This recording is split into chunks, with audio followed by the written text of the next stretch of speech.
Four friends, these guys, Jack, Michael, Andrew, and Tom, went to a restaurant and ordered a meal for a total of $80. They agreed to split the bill equally, but it turned out that Tom had forgotten his wallet and couldn't pay anything, and Andrew only had $10 in cash. So how much must Jack and Michael pony up to cover the entire check? Initially, each person was supposed to pay $80 divided by 4 or $20, but Tom pays nothing, and Andrew can only contribute $10. It means Jack and Michael have to cover $80 minus 10 equals $70. So they have to split this $70 and pay $35 each. Then they show up at Tom's house to collect what's owed them, or he ends up in a trunk. Hey, just kidding. Now you need to figure out a 5-digit whole number that reads the same forward, backward, and upside down. Its second digit is half of the third one.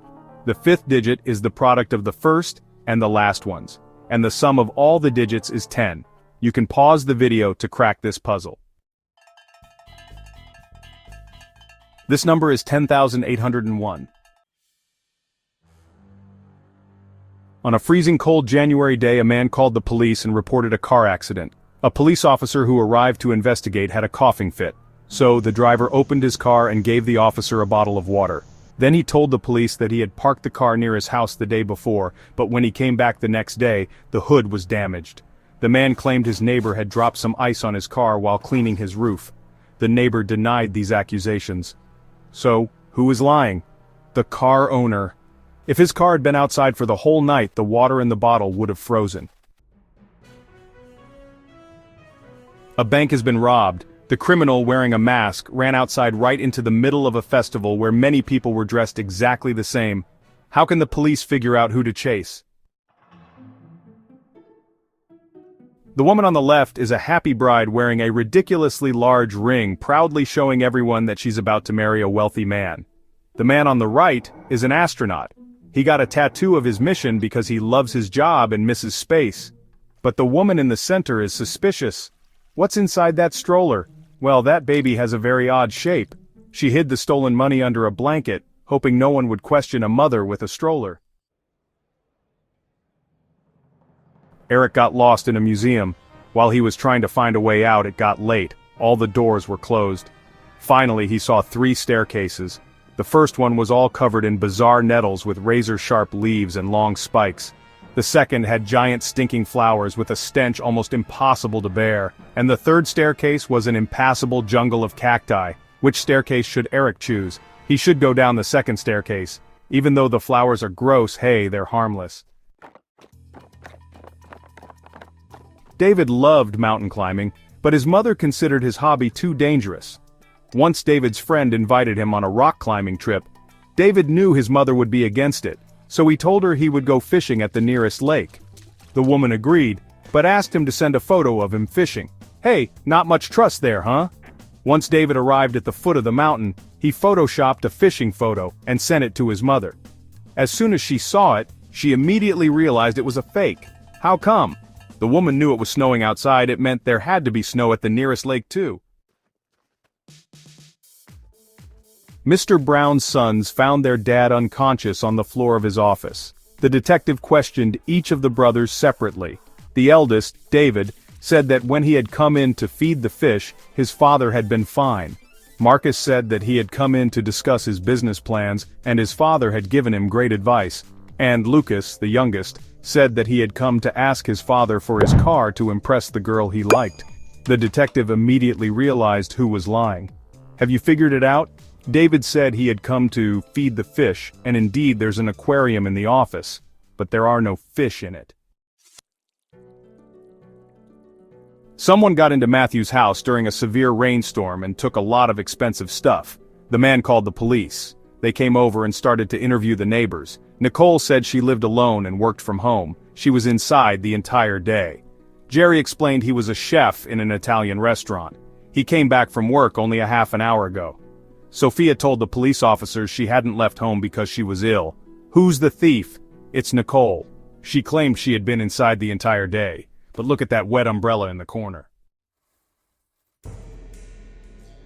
A man had a book that was worth $50,000. There were only 2 such books in existence. He threw the book into the fire, turning it into a pile of soot. Why did he do this? He destroyed the book because he had both copies. After destroying one of them, there was only one left, so its value immediately went up.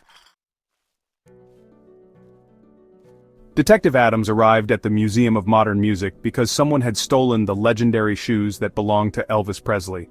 A museum guard told the detective that they had reviewed the footage from security cameras and found out that all the visitors had come in and left empty-handed. Detective Adams examined the footage and said he knew who had stolen the shoes. Have you figured it out? It's the red-headed guy. When he entered the exhibition, he was shorter than the other visitors, but when he was leaving, he was as tall as the others. He must be wearing Elvis's high-heeled shoes. Jacob and his brother Jack were walking along the street. When they passed a grocery store, Jacob pointed at a young woman and said, "Look, my niece is over there." His brother answered, "Oh, right, but it's not my niece. How come the young woman is Jack's daughter?" The faster you run, the harder it is to catch this thing. What is it? It's your breath. Jane lived in Bangkok with her husband Daniel. Once she told her husband she wanted to visit her aunt living in Poland. Daniel didn't mind, but he asked his wife to send him a photo as soon as she got to Europe. When Helen landed in Warsaw, she sent Daniel a selfie. After looking at the photo, Daniel realized his wife had lied to him. How did he know? In the picture, the clock on the wall shows the same time as the clock in the kitchen, which is in Bangkok. If Jane were in Poland, the clock would show a different time because of the time difference. The best player of a local volleyball team disappeared right before the game. The coach suspected 3 players from the rival team. Jackson said he had just returned from the gym where he had been warming up before the competition. Leo had to pick up his wife and their newborn daughter from the hospital. And Ryan claimed he'd fractured his leg and the team doctor gave him a massage. Who was behind the player's disappearance? It's Ryan. Getting a massage when your leg's broken doesn't seem like the wisest move to me. Dorothy worked as a maid in a rich family. The woman called the police and accused Dorothy of taking the jewelry. Can you help the girl prove she has nothing to do with the theft? Dorothy was not very attentive while cleaning the house. One of the rings is under the sofa and the other is in the fruit bowl. You know, actually it's the wife who's not attentive. But I digress. When do you look at number 2, let's say 10? It happens when you look at your wristwatch.